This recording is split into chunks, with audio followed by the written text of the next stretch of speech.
l'ordinateur. Voilà, ça marche. Bonsoir à tous. On attaque donc le PVDM de février. On est le 3 février. Parlons plongée. C'est tous les premiers vendredis du mois. Le format, c'est un thème, un intervenant, une visioconférence Zoom, 30 à 45 minutes de présentation. Ensuite, par la suite, on a à peu près une trentaine de minutes d'échange. Donc, je vous rappelle que les questions se font à travers le chat, donc le petit onglet discussion. Vous pouvez poser vos questions et je les poserai ensuite à notre invité ce soir, qui est donc Grégory Poirier, le président de la CTN. Le thème d'aujourd'hui étant le rajeunissement de la plongée, donc, qui est un beau thème pour nous. Voilà, merci beaucoup Grégory d'être avec nous. Je vais te passer la main. Je vais arrêter de partager. Bonsoir. Écoutez, déjà, merci pour l'invitation. Ça me fait très plaisir de partager la soirée avec vous. Alors, comme vous le savez, le rajeunissement, ça fait depuis 2 ans qu'on s'y est lancé avec le nouveau comité directeur national. C'est, je crois, le maître mot de cette Olympiade. Alors, je vais vous présenter ce soir les travaux de la commission technique, alors les travaux passés sur ces 2 dernières années et les travaux à venir, donc les projets sur lesquels on est en train de travailler, à savoir que vous allez le voir, tout est axé sur cette notion de rajeunissement. Alors, je vous propose de partager l'écran pour entrer dans le vif du sujet.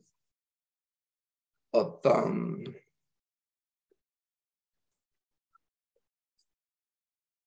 Alors, on partage. Tac. Et voilà. Est-ce que vous voyez mon écran? Oui, parfait. Nickel, parfait. Donc, si vous voulez, il y a 2 ans, début 2021, quand le nouveau comité directeur a été élu et quand les présidents de commission… Grégory, tu peux te mettre en mode diaporama, ça sera… Oui, voilà. Pardon, bien sûr, voilà, tout de suite. On y va. Tac, voilà. Génial, merci. Si vous voulez, donc, on a rapidement fait un constat, c'est que nos licenciés vieillissaient et qu'on avait du mal à renouveler nos licenciés. Alors, ce n'est pas un problème qui est nouveau. Ça a toujours été le problème de la fédération. C'est qu'en règle générale, ça fait quand même depuis une bonne quinzaine d'années qu'on a le nombre de licences qui décroît. Ça, c'est déjà une donnée, une constante. Depuis une bonne quinzaine d'années. Et depuis, on va dire, une dizaine d'années, on a l'âge médian on a la moyenne d'âge des licenciés qui ne cesse d'augmenter. Alors, en 2021, début 2021, on a fait un certain nombre de constats. Je vous l'ai dit, tendance baissière du nombre de licences, baisse drastique du renouvellement de la licence chez les 15-25 ans. C'est la tranche qui est la plus touchée. Autant dans la tranche 40, 50, 50, 60, on a un taux de renouvellement qui est important. Par contre, dans la tranche des 15-25 ans, pour différentes raisons qu'on a essayé d'analyser, on a beaucoup de mal à garder nos licenciés. Ce qu'on avait remarqué en 2021, mais ce n'est pas nouveau, ça aussi, c'est un constat qu'on faisait depuis des années, c'est qu'un jeune qui commençait la plongée à 12 ans, en règle générale, sur dérogation, pouvait passer un niveau 1, mais rapidement, il était bloqué. Il n'avait plus de diplôme à passer, alors il pouvait pratiquer la plongée. Mais en règle générale, pas de diplôme à passer, il se désintéressait de l'activité et il ne renouvelait pas la licence, il ne continuait pas dans l'activité. Le constat qui nous a alarmés, c'est la moyenne d'âge des encadrants qui ne cesse depuis, je vous ai dit, maintenant une dizaine d'années d'augmenter. Aujourd'hui, vous allez le voir sur les différents niveaux, on va l'aborder, mais aujourd'hui, la moyenne d'âge des encadrants est, on va dire, comprise entre 53 et 55 ans. Alors, non pas qu'entre 53 et 55 ans, on soit vieux. La seule chose qui est inquiétante, c'est qu'il y a une dizaine d'années, la moyenne d'âge des encadrants, elle était de 45 ans. Et là, la moyenne d'âge des encadrants, 10 ans plus tard, est de 53-55 ans, en fonction des niveaux. Ça veut dire que, évidemment, les encadrants, il y a 10 ans, ils ont pris 10 ans, mais par contre, les gens passent leur diplôme d'encadrement de plus en plus tard. Ce qui fait qu'en fin de compte, la moyenne d'âge ne cesse d'augmenter. Ça, c'est problématique.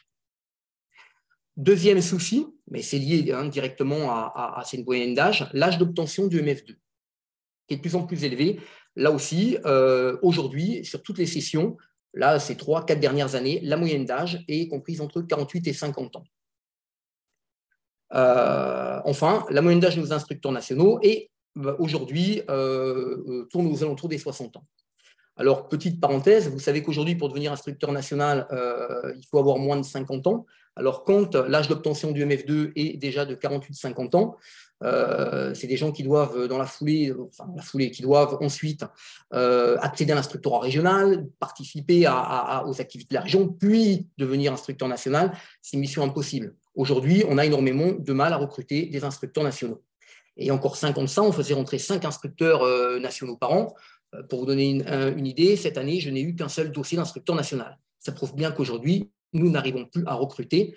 Et ça, c'est dû à l'augmentation de cette moyenne d'âge sur le passage des examens et puis la moyenne d'âge des encadrants, pour faire simple.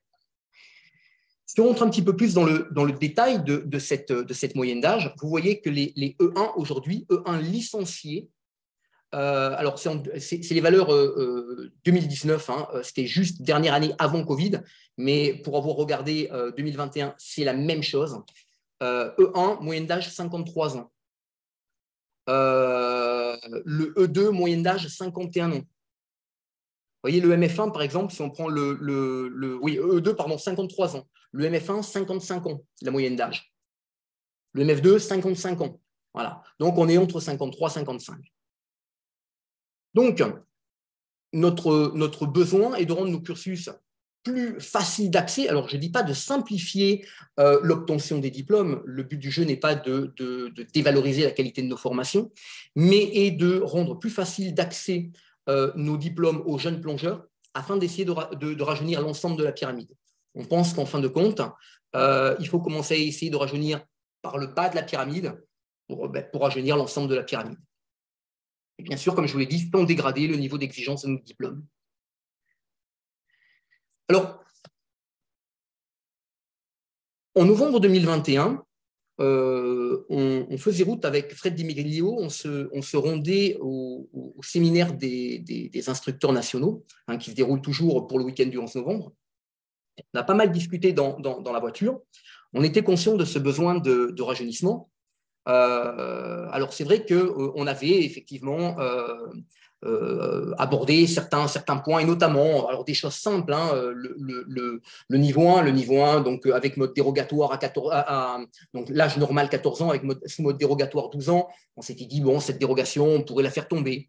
Bon, ok, niveau 1, 12 ans. Enfin, ce n'est pas quelque chose de révolutionnaire. Le PE12 qui était à la base 12 ans. C'est dit, on pourrait peut-être le bouger, peut-être le mettre sur du 10 ans. Bon, c'était des petites choses qui n'étaient pas encore, on va dire, les choses les plus compliquées à mettre en place.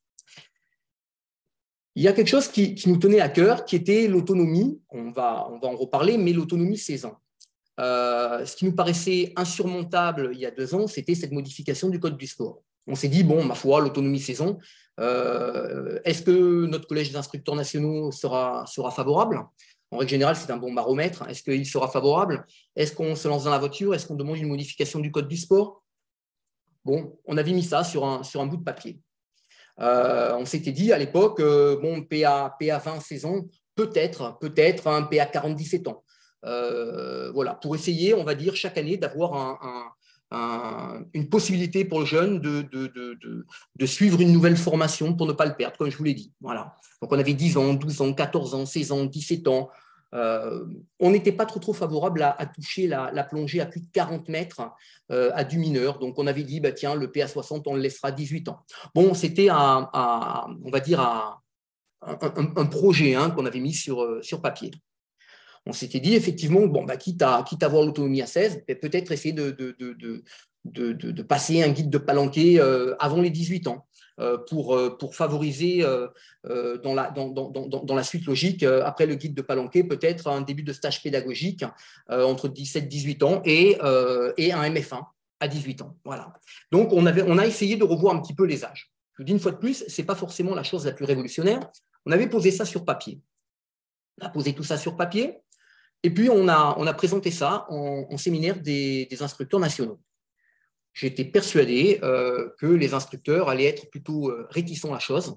on s'est complètement trompé. En fin de compte, les instructeurs nous ont reproché de ne pas aller assez loin. Ils nous ont dit, bon, c'est bien ça, c'est bien, pourquoi pas, ça, oui, on rajeunit. C'est pas comme ça qu'on va rajeunir, il faut aller beaucoup plus loin. Bon, aller beaucoup plus loin, c'est facile à dire. Maintenant, on n'avait pas les solutions en main. Donc, on a pris, on va dire, l'avis du collège. On était plutôt satisfait, en sachant que, voilà, maintenant, il fallait qu'on réfléchisse. Et je me souviens de Jean-Pierre Mancenet à l'époque qui nous avait dit, non, mais là, vous mettez des barrières, il ne faut pas s'empêcher de réfléchir. Donc, on s'est mis à réfléchir à ce qu'on pourrait mettre en place. Ce projet-là que vous avez sous les yeux, hein, qui n'est pas du tout le projet final, hein, je l'ai présenté à la CTN de janvier 2022. Il y a donc, ça a été une présentation, on va dire, globale, mais rien n'a été validé. Là aussi, on a pris l'avis du collège, on a pris la température avec la commission technique nationale. La commission technique nationale, vous le savez, c'est constitué de présidents de commission technique régionale. En règle générale, il faut être honnête, chaque président de commission technique défend les intérêts de sa région. C'est le jeu. Donc, il faut, en règle générale, argumenter pour essayer de faire passer un projet. Et là, étonnamment, tout le monde était plutôt favorable on va dire, à ces modifications. Donc, on a commencé doucement on va dire, je dirais pas réformes, mais petites modifications après modifications, au fur et à mesure des CTN, à valider certaines décisions de ce projet. Alors, notamment, la première des choses qui a été validée, qui a été certainement la chose la plus facile, qui était le niveau 1 à 12 ans sans dérogation. On a enlevé la dérogation, rien de compliqué, c'est passé comme une lettre à la poste, pas de souci. En mai 2022, on a fait passer quelque chose qui était un petit peu plus délicat, qui était le PE40 à 14 ans, donner l'accès à la zone 20-40 à du jeune, on va dire plongeur, à partir de 14 ans. Ces décisions, niveau 1, 12 ans, PE 40, 14 ans, le PE 12 à 10 ans qui a été validé en juin, toutes ces décisions ont été validées à l'unanimité des présidents de commissions techniques régionales. Donc, ce sont des décisions qui ont été prises à 100%, on va dire, d'avis favorables des présidents de commissions techniques nationales. Ça vaut le coup de le signaler parce qu'en règle générale, ça ne se passe pas toujours comme ça. Quelques jours avant de présenter ce PE40, donc c'était en mai 2022, entre notre CTN et le comité directeur national, nous avons la commission médicale qui nous a sorti certaines préconisations sur la plongée profonde pour les jeunes. Donc la plongée profonde entre 20 et 40 mètres pour les jeunes. Donc on y reviendra, mais on a travaillé avec la commission technique nationale qui nous a effectivement sorti certaines recommandations. Le gros morceau, on va dire, ça a été donc en 2022 ce PA20 à 16 ans. Vous l'avez tous suivi. Là aussi, validé en CTN à l'unanimité des présidents de CTR. Nous avons choisi effectivement de rendre l'autonomie accessible à partir de 16 ans. Bon, là, par contre, vous le savez, c'était soumis à modification du Code du sport. Donc, ça a été validé en CTN, ça a été entériné en comité directeur national quelques jours plus tard. Donc, et là aussi, toutes les décisions qui ont été validées en CTN ont été validées par l'ensemble des membres du comité directeur national. Donc, 100% des présidents de CTN, 100% des membres du comité directeur national. Ce que je vous dis, ça fait un peu Moscou, là, mais pas du tout. Non. Le projet, on va dire on pourrait dire que tout le monde y a adhéré. Donc, dans la foulée, le PA 40 à 17 ans, ça s'est fait en même temps que le PA 20 à 16 ans, en sachant que nous n'avons pas touché au PA 60-18 ans, ce n'était pas notre volonté. Donc, du PE 40, pardon, 14 ans, sous conditions définies par le MFT, et du PA 20, PA 40 pour les mineurs, et là, sous conditions de modification du Code du sport. Alors, je vous l'ai dit, le PE 40 à 14 ans, les conditions que nous avions fixées, c'est l'autorisation déjà d'un responsable légal. De toute manière, pour toute activité d'un mineur, il nous faut une autorisation d'un responsable légal. Plongée réalisée sans palier obligatoire. possibilité donc de réaliser 2 plongées par jour en respectant un intervalle de 3 heures et avec la profondeur de la seconde plongée limitée à 20 mètres si la première a dépassé les 30 mètres. Donc ça, maintenant, bon, c'est sur le MFT. Ce sont les conditions de pratique pour un PE40 entre 14 et 16 ans. Pour l'autonomie pour les mineurs, je vous l'ai dit, il fallait donc une modification du code du sport. Nous, de toute manière, nous avons rajouté 2 conditions supplémentaires. Nous avons rajouté l'autorisation d'un responsable légal et l'information aux membres de la palanquée de la présence d'un mineur. Ça ne figure pas sur le code du sport. Ce sont 2 préconisations supplémentaires que nous avons fixées sur le MFT. Alors, j'entends toujours dire que la fédération, c'est une vieille dame, qu'elle est lourde à bouger, que les décisions sont difficiles à prendre. Je voulais un petit peu vous montrer comment ça s'est passé pour la modification de l'article A222-88 du Code du sport pour l'autonomie. Je vous l'ai dit, on a une validation en CTN le 17 septembre 2022, validation en CDN les 23 et 24 septembre 2022, donc une semaine plus tard. Ce n'est pas un hasard, nous fixons en règle générale les CTN par rapport aux comités directeurs nationaux pour ne pas avoir 1 mois, 2 mois on va dire de perte de temps. Voilà, donc ça s'est parfaitement enchaîné. La demande de modification du Code du sport donc, est arrivée au Bureau des sports le 28 septembre par notre DTN Richard Thomas. Donc 4 jours après le CDN, le Bureau des sports avait la demande de modification du Code du sport. Nous avons obtenu une réponse favorable de la DS3A, qui est le Bureau d'éthique sportive et de protection du public. Celui-ci ne voyant pas d'obstacle au regard de la sécurité du pratiquant. Et nous avons donc, comme vous le savez, l'arrêté du 7 novembre 2022 modifiant le Code du sport qui a été publié au journal officiel le 25 novembre. Ce qui veut dire qu'entre la décision CTN et le journal officiel, à peine plus de 2 mois. Voilà. Ce qui est plutôt très, très, très rapide. Alors, vous le verrez dans les projets, il y aura peut-être d'autres modifications du Code du sport. Je ne suis pas sûr que ça aille aussi rapidement, mais je l'espère. Voilà. En tout cas, rien n'est impossible. Le Code du sport, nous pouvons le modifier quand nous avons, on va dire, un projet et que le Bureau des sports y adhère. Voilà. Et là, il a trouvé effectivement cette autonomie plutôt allant dans le bon sens, dans le sens du rajeunissement et du… Voilà. Donc, le Bureau des sports a été plus qu'efficace pour gérer cette modification du Code du sport. Alors, vous le voyez, tout ce qui est en gris là, tout ça, aujourd'hui, c'est validé, vous le savez, c'est mis en place. Début 2023, en janvier, hein, donc il y a 15 jours, nous avons une CTN. En CTN, nous avons validé l'initiateur à 16 ans. Le passage de l'examen initiateur à 16 ans, avec les prérogatives d'enseignement de l'initiateur qu'on lui connaît, hein, donc le E1 qu'on lui connaît, prérogatives d'enseignement à partir de 16 ans. Par contre, initiateurs sont fonction de directeur de plongée entre 16 et 18 ans. Ceci a été validé en commission technique nationale. Ça veut dire qu'aujourd'hui, nous avons validé le fait qu'un jeune pouvait rentrer en formation initiateur à partir de 15 ans. Vous savez que l'initiateur n'a pas de réelle prérogative d'encadrement ou d'enseignement tant qu'il n'est pas certifié initiateur. Tant qu'il est stagiaire, il est sous supervision directe de son tuteur de stage. Donc, nous lui avons, et ça sera donc modifié, nous attendons maintenant la validation du CDN qui aura lieu dans 2 jours. Je ne suis pas bien inquiet sur la validation du comité directeur national, ce qui veut dire que normalement, lundi prochain, un jeune de 15 ans pourra rentrer en formation initiateur et pourra passer son initiateur et valider son initiateur à 16 ans.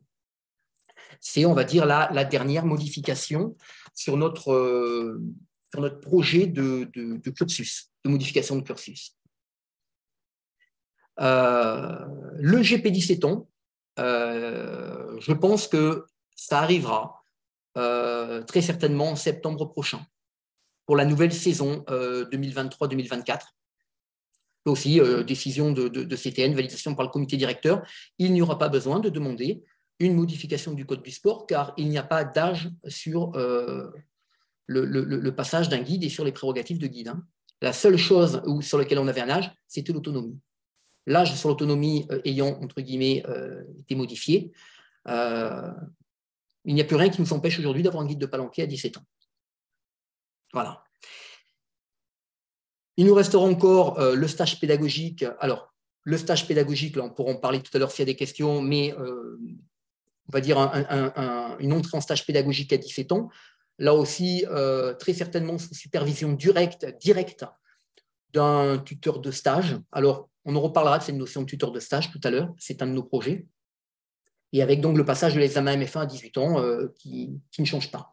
Il y a peut-être des choses sur le MF1 qui changeront, en tout cas pas l'âge. Voilà, on en parlera tout à l'heure. Peut-être des choses qui pourraient changer pour rendre cet examen non pas plus simple, mais pour qu'il colle peut-être plus à la réalité du terrain.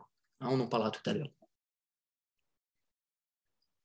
Alors, vous voyez la réflexion qu'on a eue il y a 2 ans et le cheminement pour en arriver à la situation que je vous ai présentée aujourd'hui. En parallèle à ça, nous avons Jérôme Latki qui a travaillé sur la filière jeune plongeur. Alors, je ne vais pas vous la présenter ce soir parce que Jérôme va nous la présenter en mai en commission technique nationale. Mais en fin de compte, c'est par rapport à nos modifications d'âge, faire entrer aujourd'hui les jeunes plongeurs, c'est-à-dire les étoiles de mer, les plongeurs de bronze, d'argent, d'or. Et Jérôme a la volonté de créer aujourd'hui, on avait déjà l'aide moniteur, mais un moniteur assistant à partir du niveau 1 et qui serait déjà peut-être les premières bases pour aller ensuite vers un initiateur à 16 ans. Donc, un projet qui est plutôt sympa. J'attends qu'il présente déjà au président de commission technique régionale, puis c'est quelque chose qu'on pourra vous présenter par la suite. Mais vous avez déjà l'organigramme sur la présentation. En parallèle à ça, on travaille sur 5 points. Alors, pour être précis, 4, mais il y en a un 5e qui du coup est induit. Nous travaillons sur les supports, la numérisation des supports pédagogiques, sur l'allègement de la théorie niveau 4. Alors, ça va automatiquement engendrer des modifications sur le MF1. On va le voir. On travaille sur le BEPA, vous avez déjà dû en entendre parler, sur le BEPA, ce qu'on appelle aussi le MF1 4. On a lancé un groupe de travail sur le MF1 tuteur de stage E3, c'est-à-dire non pas un TSI, mais peut-être un TSM, un tuteur de stage moniteur. Je vais vous en parler. Et du coup, sur un MF2 modulaire. En fin de compte, pour faire très simple, le BEPA serait une partie du MF2, le tuteur de stage E3 peut être une autre partie du MF2, et puis à voir. Peut-être que BEPA plus tuteur de stage donne MF2, peut-être que BEPA plus tuteur de stage plus un module donne MF2. Ça va dépendre de ce qu'on met dans le tuteur de stage. En fin de compte, l'objectif de tout ça, c'est de rendre ce MF2 modulaire. C'est de le rendre plus accessible. Voilà. Je vais vous présenter tout ça. Alors, concernant la numérisation des supports pédagogiques, là-dessus, je vais passer assez vite. Notre objectif est simple.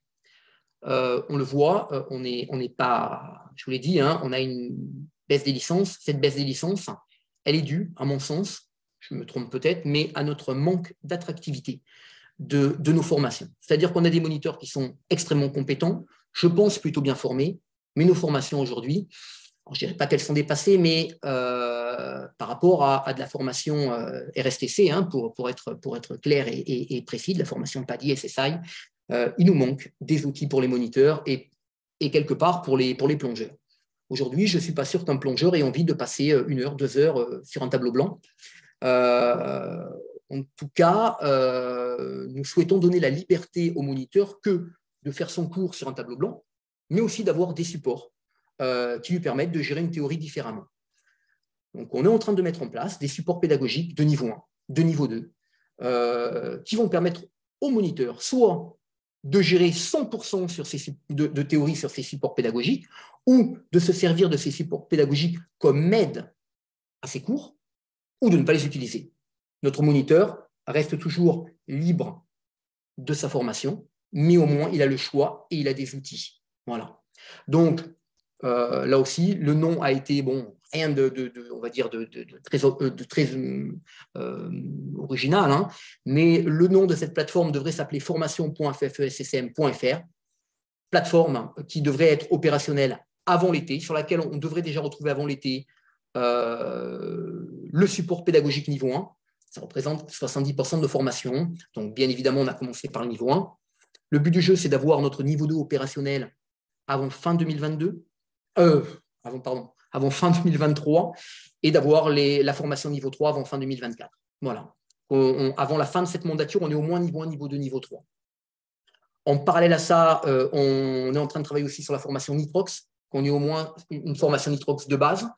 Je ne vous cache pas que ce qu'on aimerait, j'en ai déjà parlé avec Jean-Pierre Monsny, hein, c'est qu'on ait toutes les formations, niveau 1, niveau 2, niveau 3, niveau 4, Nitrox avancé, pourquoi pas Trémix, pourquoi pas recycleur.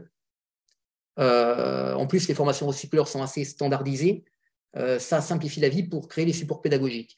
Donc, voilà, qu'on soit à un moment donné un petit peu concurrentiel, si je puis m'exprimer ainsi, par rapport aux autres formations qui ont déjà ces outils. Là-dessus, on est clairement en retard. Voilà. Juste pour info, je ne sais pas si vous avez déjà vu les supports pédagogiques qui ont été faits par Daniel Mel, qui est un ancien instructeur national, BES3, qui a fait des supports pédagogiques sur les détendeurs, qui est un travail de qualité. Et Daniel a la gentillesse de les mettre à disposition de la commission technique. Donc, je suis persuadé que c'est des supports qui pourront aider nos moniteurs dans l'enseignement du matériel. Voilà. Et ça, on les aura dès début juin sur la plateforme. Donc là aussi, on va communiquer dès l'instant que ça sera opérationnel. Voilà. Mais c'est quelque chose qui va arriver. Je pense que ça peut aider à un moment donné à cette volonté de rajeunir. Voilà. Parce qu'aujourd'hui, je vous dis, le jeune public, le tableau blanc, je crois que c'est fini. Voilà. Pour être honnête. L'allègement de la théorie N4. Là aussi, c'est un sujet sur lequel je vais passer assez vite. Le constat de la CTN, il a été simple. Constat de la CTN, mais je n'étais pas le seul à le faire. Hein, ou notre équipe n'a pas été la seule à le faire. Ça fait depuis longtemps qu'on en parle. Nos formations N4, très clairement, là aussi, elles manquent d'attractivité. Aujourd'hui, on a énormément de gens déjà qui ne vont plus au niveau 4. On a des gens qui vont au niveau 4, mais qui vont passer à un niveau 4 FSGT ou NMP, parce que les modes d'obtention sont différents. Alors, je ne critique pas du tout la formation FSGT ou la formation NMP, mais très clairement, les modes d'obtention sont différents. La FSGT, c'est du contrôle continu. La NMP, il y a une partie, et notamment la conduite de palanquet, qui est en contrôle continu, validée par un E3, ce qui veut dire que l'épreuve phare du niveau 4, c'est du contrôle continu.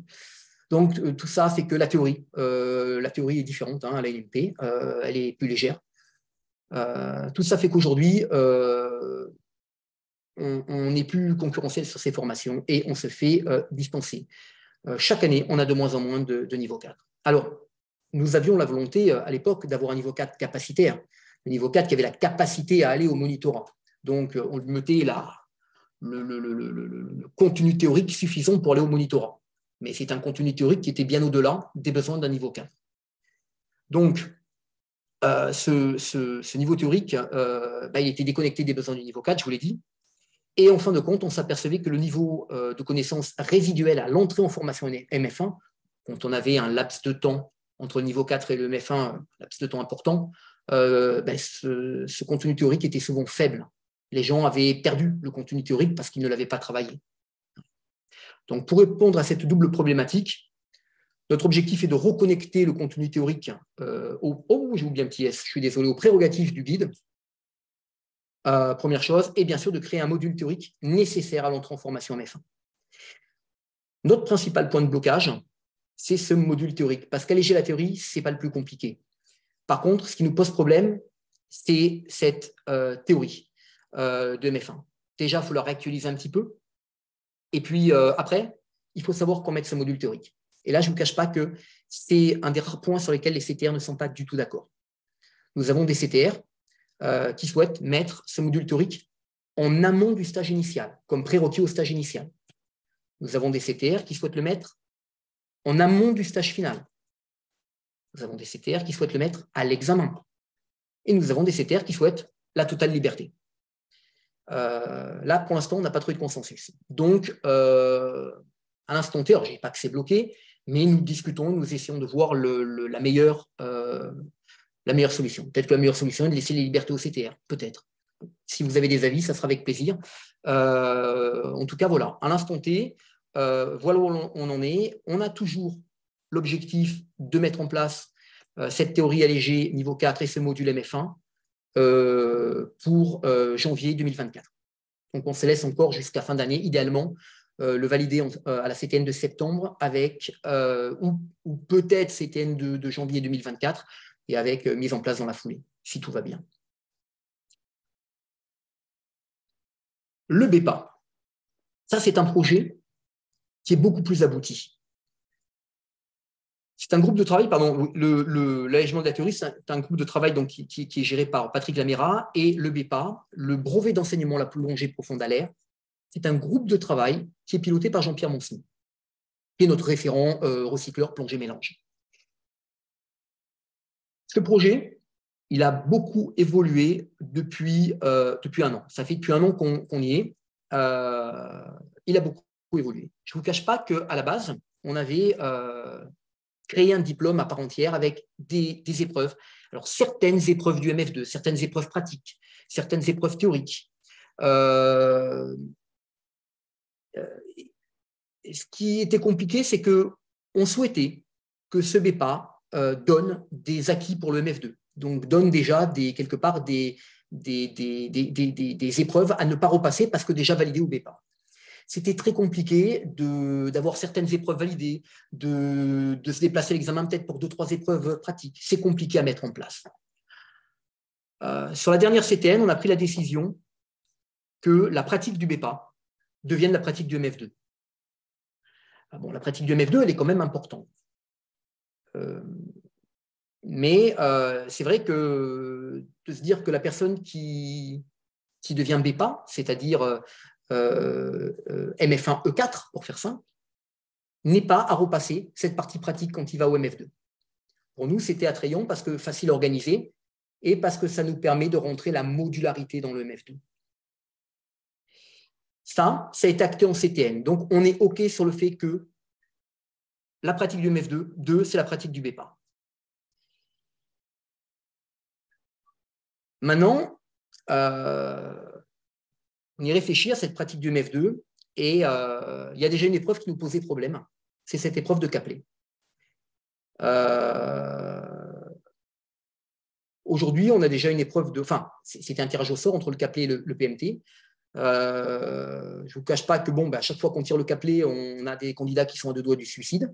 Mais c'est unanime dans la salle. Il y a des gens qui sont à 2 doigts de se lever, de partir. Alors bon, on peut en tirer le constat que les gens aujourd'hui sont moins sportifs quand ils vont au MF2 qu'il y a 20 ans. Peut-être. Je vous rappelle que la moyenne d'âge augmente aussi. Ça ne veut pas dire que c'est pour ça que les gens sont moins sportifs. Mais en attendant, c'est une épreuve qui fait plus l'unanimité. C'est une épreuve sur laquelle il y a des accidents.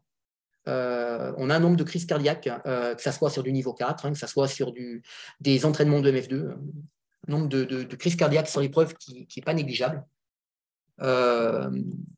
Et puis aujourd'hui, ça ne reflète plus forcément de la réalité parce qu'aujourd'hui, qui fait 1 kilomètre pour entrer au bateau? À l'époque, on disait oui, le MF2, il doit être capable de ramener sa pale en queue au bateau. Oui. Enfin, 1000 mètres, l'argument, il ne tient pas la route. À notre sens, l'épreuve de PMT, pour démontrer d'une condition physique, est largement suffisante. Nous avons pris, sur la dernière CTN, la décision de supprimer le Caplet. Alors, la mise en application, je vous le dis, mais la mise en application, vous ne le verrez pas sur le compte-rendu de la CTN, parce que c'est un projet global sur le BEPA, le MF2. Mais je pense que si tout va bien, à partir de début 2024, il n'y aura plus de Caplet au MF2. Il y a une autre épreuve qui nous pose problème, pour des problèmes d'organisation, et puis parce qu'on doutait de l'intérêt de l'épreuve. C'est on peut en discuter, mais c'est l'apnée. C'est l'apnée 15 mètres. Aujourd'hui, on avait on a l'épreuve du mannequin avec une apnée 10 mètres après effort, qui nous semblait suffisamment sportive. Nous avons pris. Alors, je dis nous, là c'est la majorité, c'est-à-dire que ça a été à l'unanimité pour le Caplet et ça a été une grande majorité, plus des 2 tiers, pour la suppression de l'épreuve d'apnée.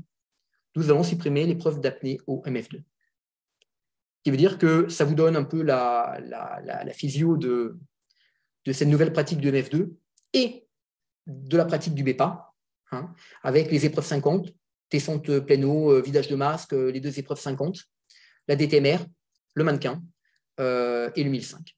Voilà. Et du coup, effectivement, mêmes épreuves, comme je vous l'ai dit, entre le BEPA et le MF2. Ce BEPA, il y aura 2 possibilités pour le passer. Il y a l'examen BEPA ou l'examen MF2. Alors, je vais directement le mettre. Voilà. Là, les conditions de candidature pour le BEPA, très certainement donc E3, MF1, BES1, DEGEPS et nitrox confirmé.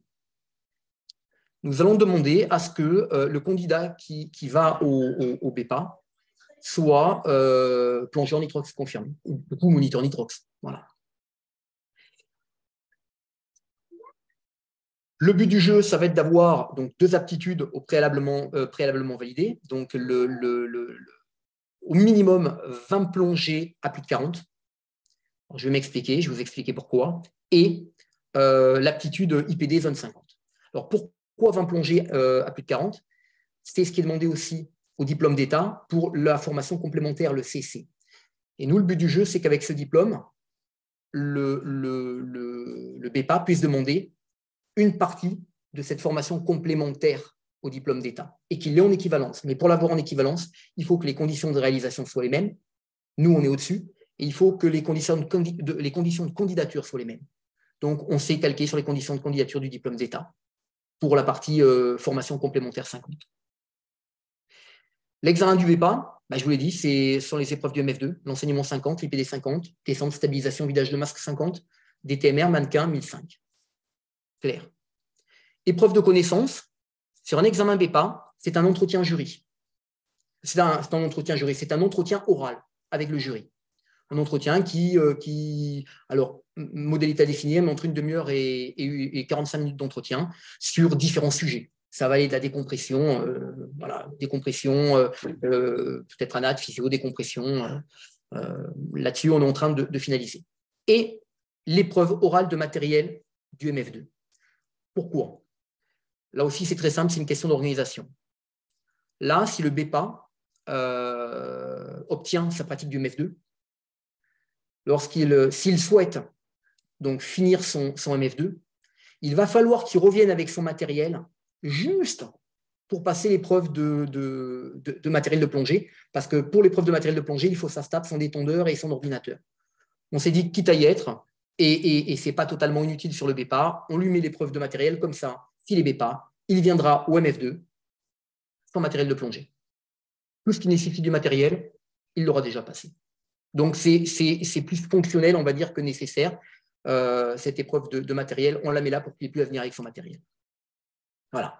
La personne qui est BEPA, je vous l'ai dit, obtiendra le module pratique du MF2 et conservera sa note de matériel au MF2.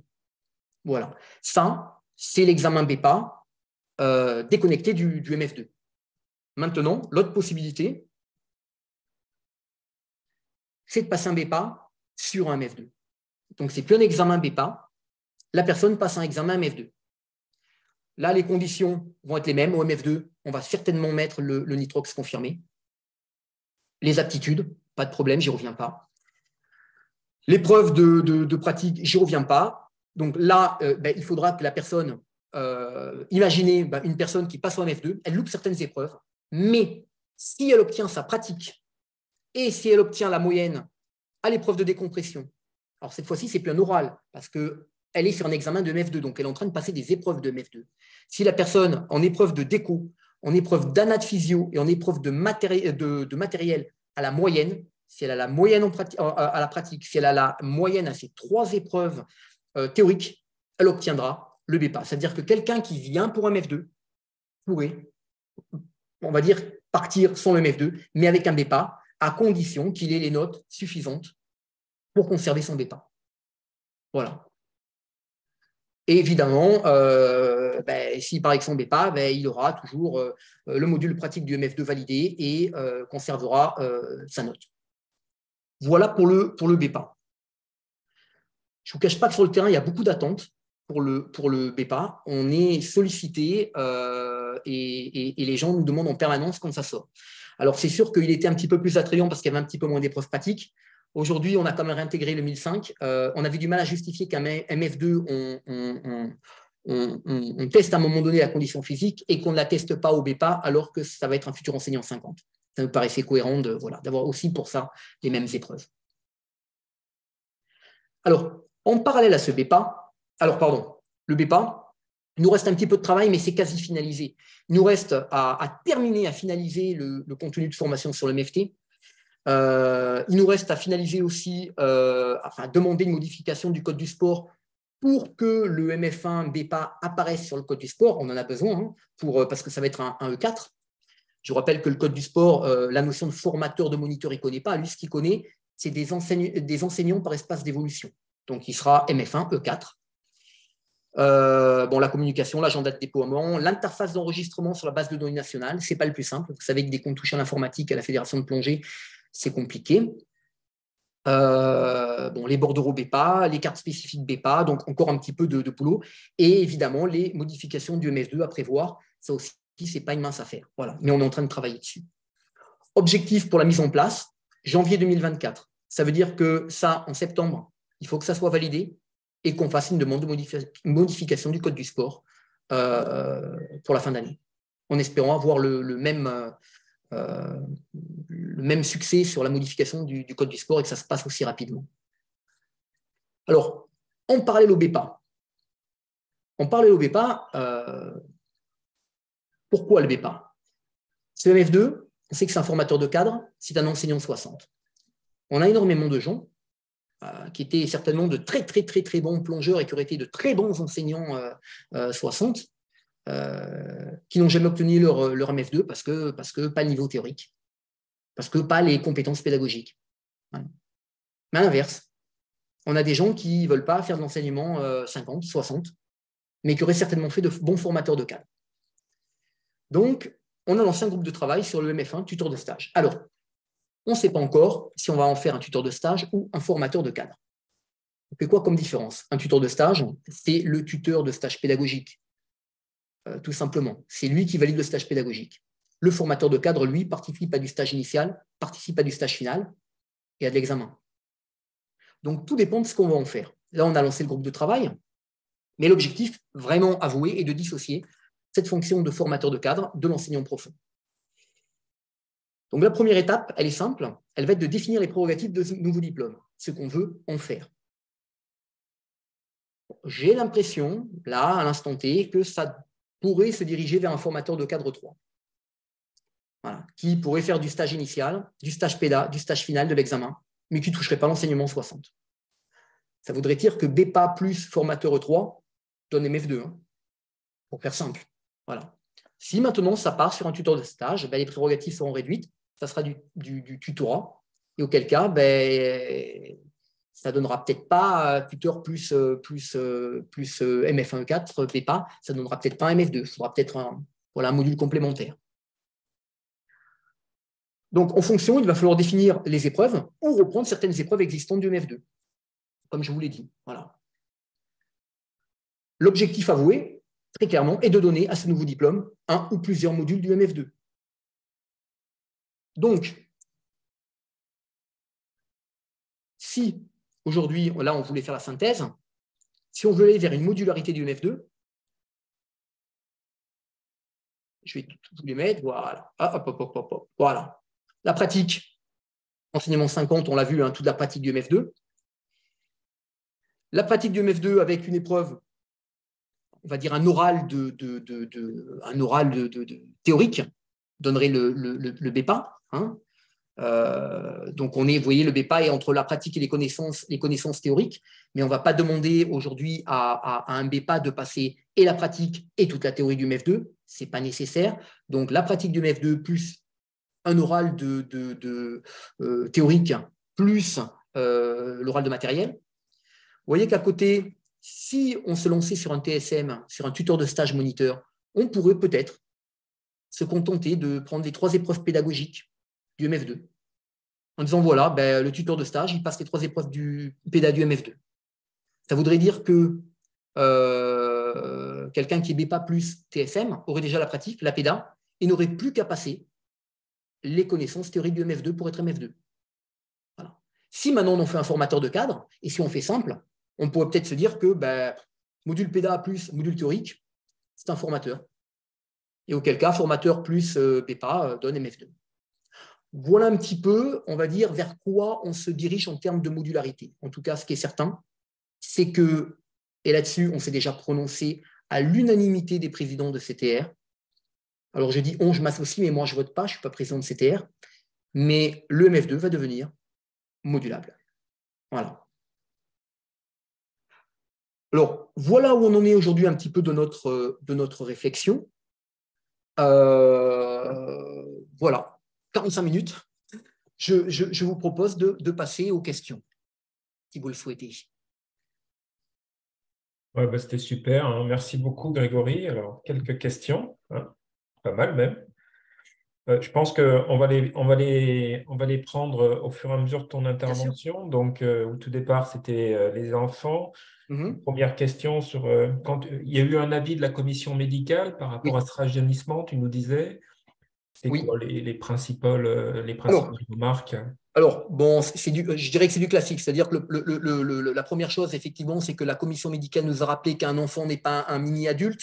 Bon, ce sont des choses qui sont assez entre guillemets, basiques. Mais la commission médicale a surtout axé ses préconisations sur, on va dire, l'aspect psychologique. En nous expliquant que, oui, il y a des enfants qui sont certainement capables, sans aucun souci, à 14 ans, de passer à un PE40 et de descendre à 40 mètres, qu'il y a des enfants qui n'étaient pas capables et qu'il ne fallait pas que ça soit systématique. Voilà. Et qu'il y avait certainement une progressivité dans l'accès à la profondeur. Alors, tout ça nous paraît évident à nous, cadres actifs. La commission médicale était un petit peu inquiète en nous disant oui, mais sur le terrain, il va certainement y avoir des abus et il faut, dans les préconisations de la commission technique, qu'on mette on va dire cette prudence quant au fait d'amener un enfant et cette progressivité. Et c'est là-dessus que Jérôme Latki, sur la plongée, sur sa partie plongée jeune, spécifique jeune, c'est là-dessus que Jérôme est en train de travailler avec des préconisations pour les moniteurs. Et éventuellement même, alors je ne dirais pas un standard de cursus parce que ce n'est pas le terme, hein, on ne parle pas de standard, mais avec voilà, des préconisations et des exemples pour amener le jeune sur 2 mois, 3 mois, 4 mois, 6 mois à 40. Voilà. D'accord, Et c'est parfait. surtout là-dessus parce que la commission médicale, voilà, sa crainte était de niveau 1, niveau 1 à 12 ans, PE 14 ans tapant de 40 mètres. Voilà, c'est ça qui l'inquiétait un petit peu. Et en fonction des gabarits, en fonction de la maturité du jeune, en fonction, voilà, elle le sentait moyen. Voilà. Bien sûr. Donc, Donc, du on va mettre coup, en place par le biais de Jérôme ces préconisations. ouais, parfait. Du coup, ça va dans le même sens, pas de palier pour un jeune PE40, c'est dans cette veine-là, hein, c'est ça? Tout à fait. Ouais. Tout à fait. Alors, à la base, ça vient en fin de compte, de la commission médicale, pour faire simple. Hein. Ça vient du médecin du comité directeur national aussi, Grandjean, hein, Bruno Grandjean, qui lui aussi était favorable à cette absence de décompression, enfin, à cette absence de palier. Hein. Et puis, que je ne dise pas de bêtises, le nom m'échappe, Medsup, comment il s'appelle, regroupement de médecins. L'ISUP? Oui, tout à fait. Voilà. Qui, il y a 1 an, 2 ans, avait été interrogé et qui nous avait aussi donné son avis sur, oui, 40 mètres, mais pas de déco. Voilà. Parfait. On avait un petit peu en amont un partage d'expérience autour des RIP et Mm. on a aussi une personne, donc Claude, là, qui nous fait partager. C'est un club, ils ont un club avec beaucoup de jeunes Mhm. et il nous fait remonter que finalement, il y a une perte de jeunes associée au coût de la plongée en elle-même. Donc, Oui. Mm. finalement, ça coûte relativement cher.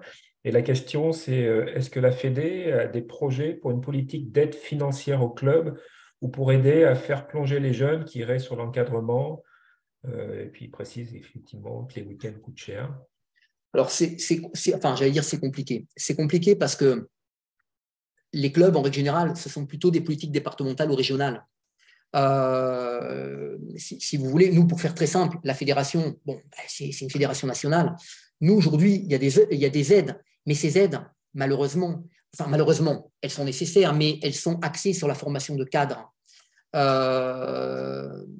Aujourd'hui, à ma connaissance, pour être honnête, il n'y a pas de… Alors, ils essaient de dynamiser avec notamment un site internet dédié aux jeunes, mais sur des aides financières aux jeunes, à ma connaissance, ce n'est pas en projet. Ce qui est intéressant et qui est totalement sous-exploité, c'est c'est en plein été, il y a une aide de 50 € par jeune qui peut être allouée pour l'obtention d'une licence mais ce n'est pas la fédération, ça c'est le ministère des Sports.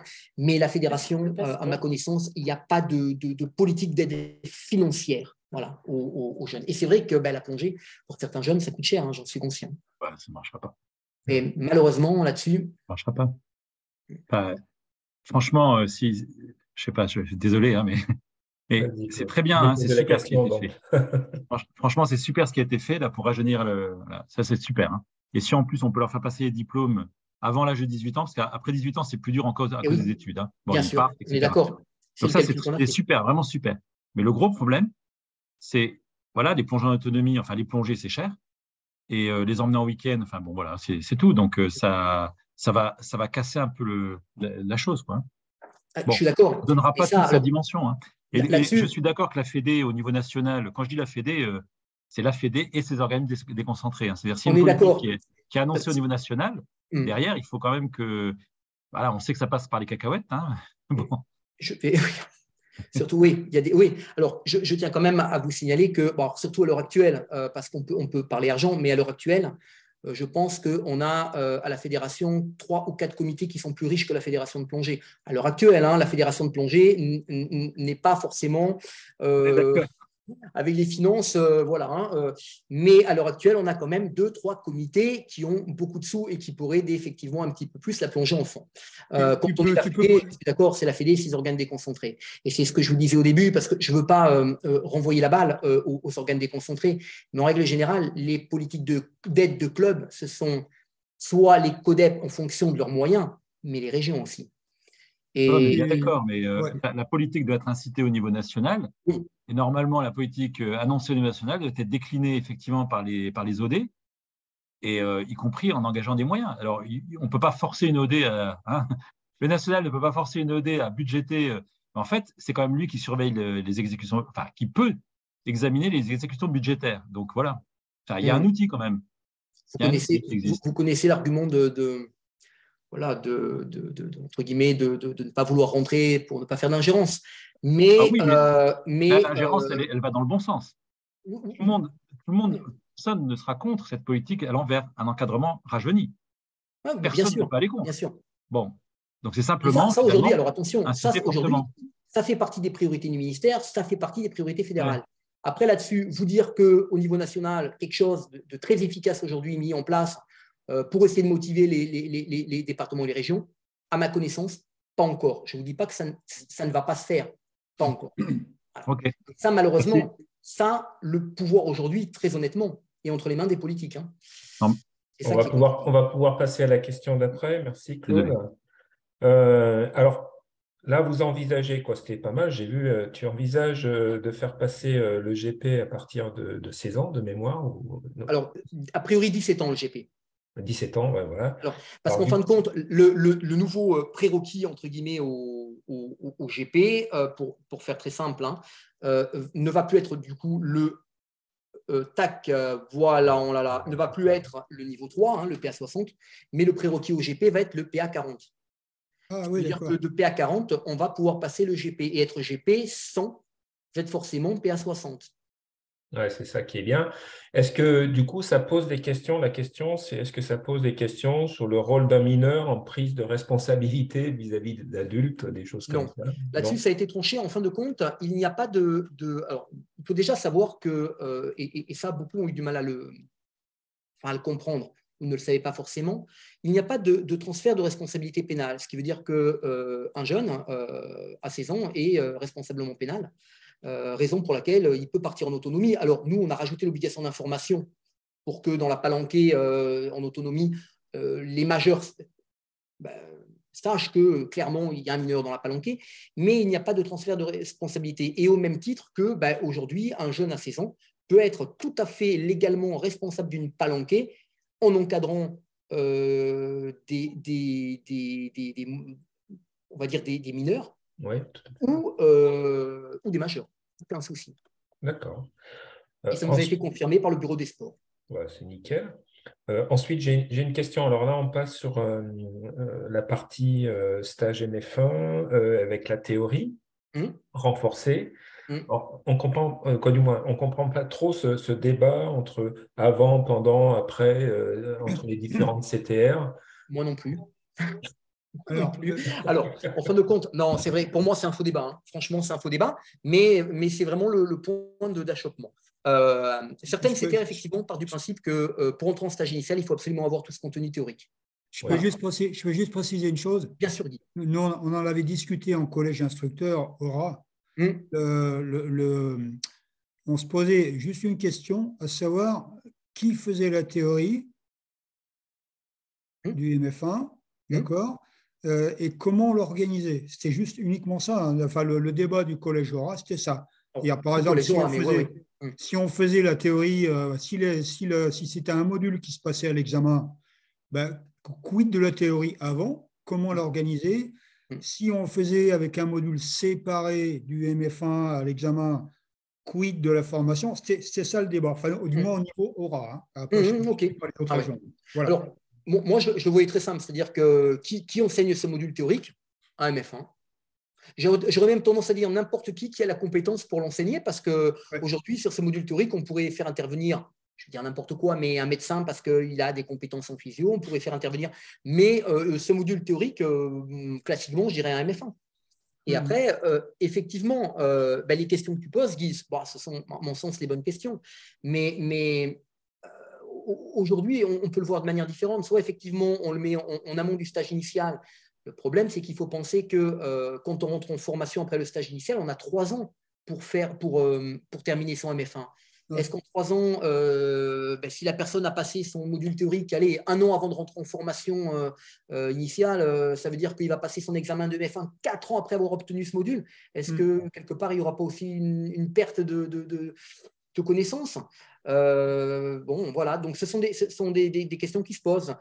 Certains étaient favorables effectivement à mettre ce module à l'examen en se disant comme ça, quand la personne sera MF1, elle a passé ce module à l'examen, donc elle a passé la PEDA, elle a passé ce module. D'ailleurs, dans ce module, on intégrerait la réglementation, ça veut dire qu'on n'aurait plus une épreuve de réglementation, mais une épreuve théorique, quelque part, avec de la physique, de la physio, de la réglementation.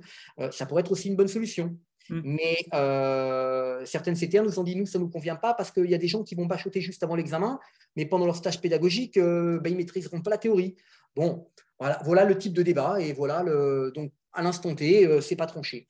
Moi, j'aurais, alors, sans prôner toujours la liberté, mais j'aurais tendance à dire que les CTR s'organisent.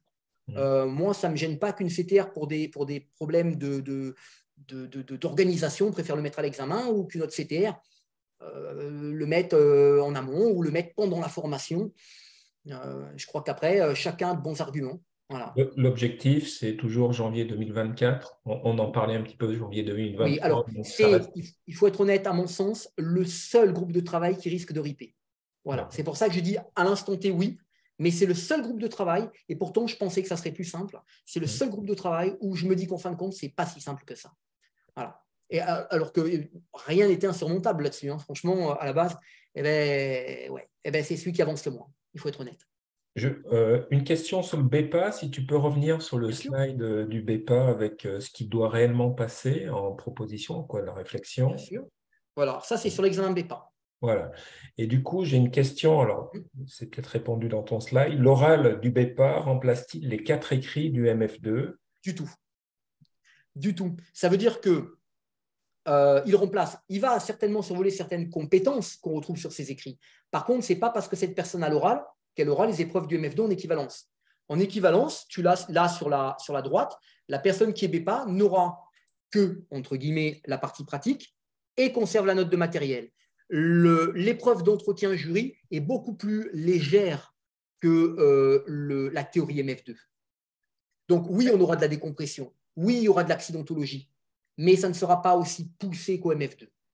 Est-ce que ça pourrait prendre la forme, comme au DGEPS, d'un petit compte-rendu sur un sujet que le candidat aurait choisi parmi tout un panel de sujets proposés? Pourquoi pas? Pourquoi pas? Là, tout de suite, ce n'est pas forcément, on va dire, là-dessus qu'on est parti, mais ce n'est pas figé. C'est-à-dire qu'on est déjà tombé, on va dire, d'accord sur l'infrastructure. Maintenant, le détail de cette épreuve, je vais être honnête, cette épreuve reste à construire. Donc, on va y réfléchir. Par contre, on tient absolument à ce que cette épreuve soit orale. Parce qu'on a vu trop de candidats buter à l'écrit alors qu'ils avaient les connaissances, mais des grosses difficultés à rédiger. Et il faut être honnête, ces épreuves théoriques sont vraiment une barrière au MF2. Alors, c'est du MF2, mais là, on ne voulait pas mettre les mêmes contraintes et les mêmes barrières sur du BEPA. C'est clair. C'est la raison pour laquelle on a préféré l'avoir à l'oral. Une question, c'est qui pourra faire passer, je ne sais pas si c'est défini, c'est BEPA, est-ce que c'est des régions, est-ce que ça peut des MF2? Alors, on a eu, oui, alors ça a été tranché. On a bien avancé là-dessus. À la base, la proposition, c'était de laisser ces formations en région. Là-dessus, effectivement, la première des choses qu'on nous a dites, c'est oui, tout le monde va passer un BEPA, il n'y aura plus de pratique de MF2 parce qu'en région, c'est plus facile.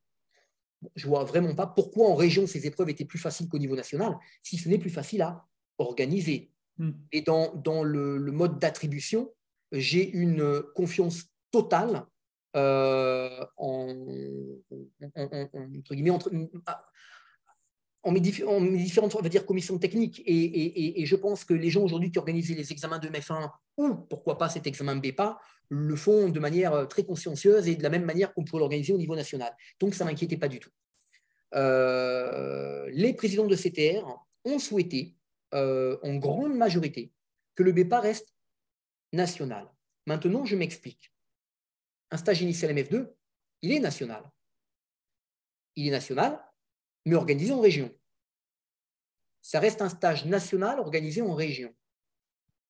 On a mis en place il n'y a que le dernier stage aura qui est un stage à la base national. Maintenant, voilà. Mais sinon, c'est un stage national organisé en région. Ça veut dire quoi? Ça veut dire que c'est sous couvert national, mais le président de CTN choisit, alors en accord avec le président de CTR de la région organisatrice, choisit le responsable de stage, choisit les intervenants. Et après, sur le terrain, c'est le président de CTR et le responsable de stage qui managent, on va dire, l'examen. Mais c'est sous couvert direct de la CTN. Voilà. Ce n'est pas un examen régional.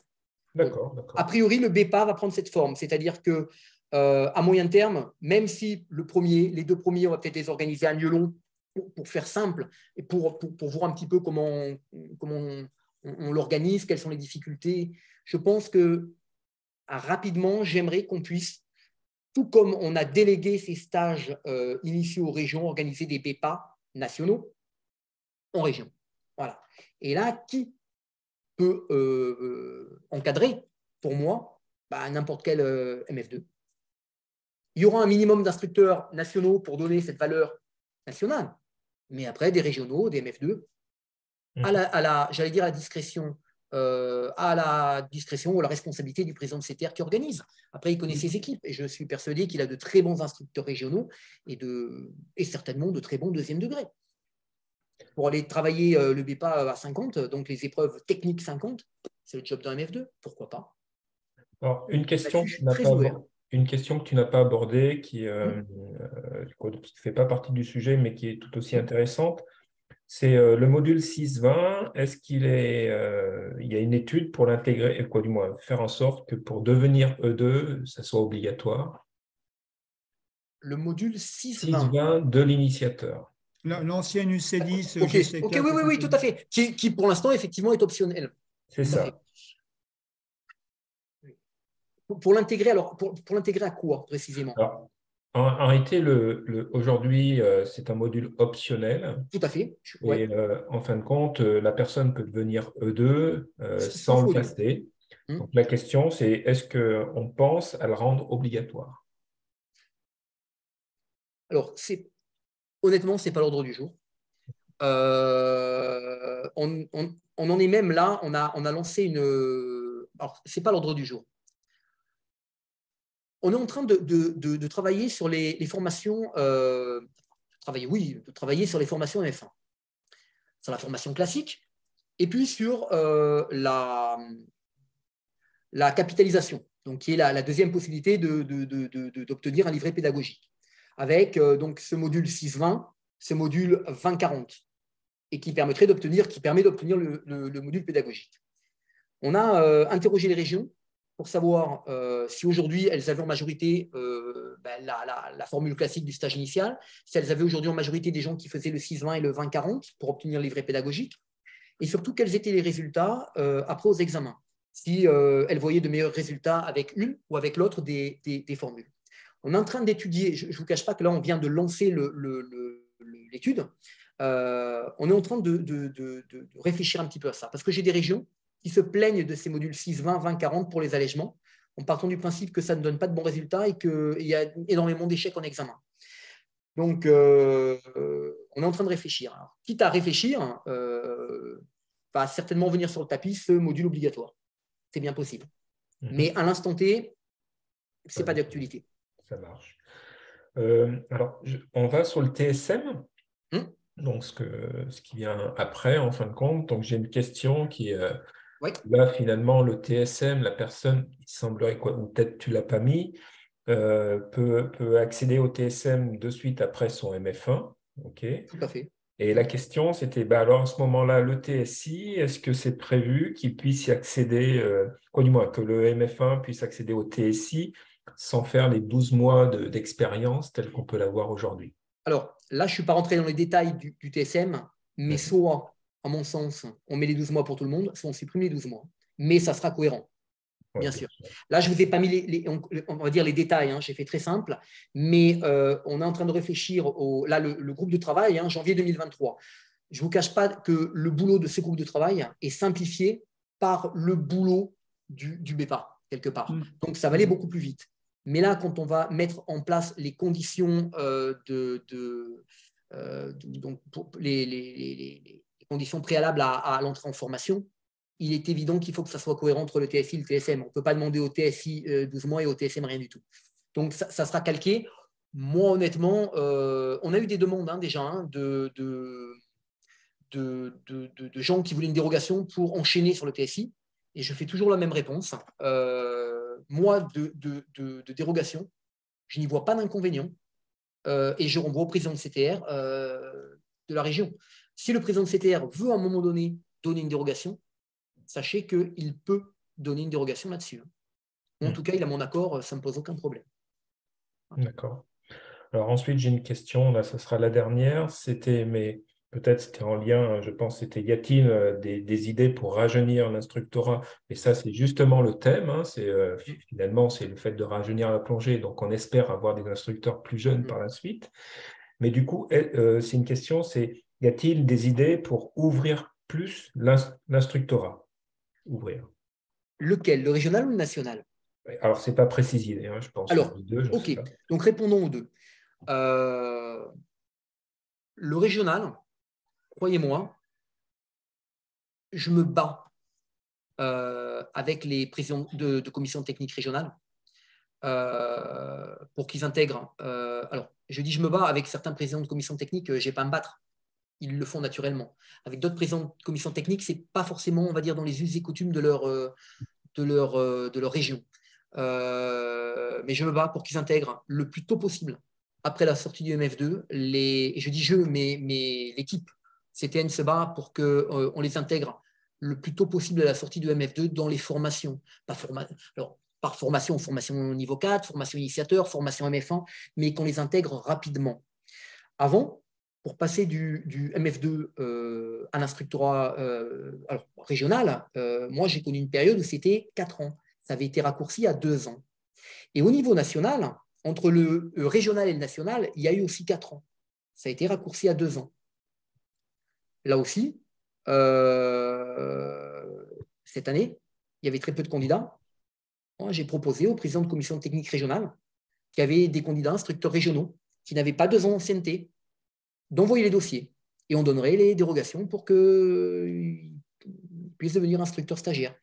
Donc, ces 2 ans d'ancienneté, bon, je comprends, au niveau régional, au niveau national, il faut laisser le temps de s'investir. Mais au niveau régional, et ça ne m'a pas l'air compliqué, il faut les intégrer le plus rapidement possible dans les formations. Et il n'y a qu'en les intégrant le plus rapidement possible qu'on arrivera à sortir, entre guillemets, de jeunes instructeurs régionaux. Après, nous, au niveau national, je ne vous cache pas qu'à l'instant T, la règle, c'est 50 ans. Moi, je veux bien la modifier, cette règle. Ce n'est pas moi qui l'ai mise à 50. Moi, je veux bien la modifier et mettre 55. Mais là, je ne rajeunis pas, quoi. Alors, je donne la possibilité à des gens qui ne pouvaient pas y rentrer d'y rentrer. C'est très bien. Ça m'embête aujourd'hui. Alors, à 55 ans, bon, c'est une chose. Ça m'embête aujourd'hui d'avoir des instructeurs sur le terrain. Je suis honnête avec vous. Ce n'est pas politiquement correct ce que je vais vous dire, mais ça m'embête d'avoir aujourd'hui des instructeurs sur le terrain que j'envoie entre 50, 55, 60 mètres faire des remontées. À des instructeurs, j'en ai là qui me demandent sur des stages et qui ont 70 ans. Alors, non pas qu'à 70 ans, la vie s'arrête, ce n'est pas du tout ça. Mais à un moment donné, j'enseigne des choses et je ne les mets pas en application. Et ça m'embête. Voilà. Et ouais, voilà, je suis un peu embêté là-dessus. Et puis, je suis embêté de vous dire ça. Mais même moi, moi, je vais avoir 50 ans. Bon, moi, là, je m'éclate. Je fais encore des remontées. J'en ferai pas longtemps. J'en ferai pas longtemps parce que c'est pas raisonnable. Ça ne veut pas dire que je ne plongerai plus profond. Mais des remontées, c'est un type bien particulier de plongée. Se faire satelliser, ça va un temps, quoi. Voilà. Donc, ça ne veut pas dire que je ne me ferai pas plaisir et que je ne ferai pas de belles plongées pour moi. En me tend les moyens de décompression qui vont bien, en me tend tout ce qui va bien. Mais aujourd'hui, voilà. Donc, aujourd'hui, voilà, mettre l'instructeur à 60 ans, ouais, moi, je veux bien sur le papier. Après, sur le terrain, je préférerais envoyer, je dirais que chaque chose en son temps, je préfère envoyer des jeunes de 30 ans. Et je rêverais d'avoir des instructeurs qui ont 30 ans. Et pour faire des remontées, alors non pas qu'ils ils prennent un peu moins de risques que moi ou que mes collègues vieillissants. Voilà, il faut être honnête. Donc, rajeunir, oui. L'instructeur régional à fond, l'instructeur national, moi, j'y suis favorable aussi. Et on a fait rentrer, là, le dernier qu'on a fait rentrer, 35 ans. Voilà. Moi, je suis rentré, j'avais 35 ans, instructeur national. Et je suis resté 10 ans le plus jeune quand même. Donc, pour vous dire que ça rentre, mais ça ne rentre pas des masses. Voilà. C'est compliqué. C'est un sujet compliqué qui nous préoccupe. Voilà. Je te remercie. Il est 21h42. On a passé une excellente soirée. Merci beaucoup pour ton honnêteté, ta transparence, ton information. Merci à vous. C'est un plaisir. Et puis, Greg, je transmettrai le bonjour à toute l'équipe demain matin. Voilà. Oui, avec grand plaisir. Voilà. Je suis avec vous par la pensée. Je voulais vraiment le premier week-end monter à l'ouverture du stage sans faire de politique, mais juste pour être avec vous. Oui. J'ai mon papa qui a été hospitalisé aux urgences, c'était un peu compliqué. Mais voilà, je suis de tout cœur avec vous. Et voilà, salut l'équipe et puis les stagiaires. J'aurais aimé le faire de vive voix, mais voilà, le cœur y est. D'accord. Merci à toi. À très bientôt. Merci à vous. Merci beaucoup. Merci. Au revoir. Salut. Bonsoir à tous. Alors, hop.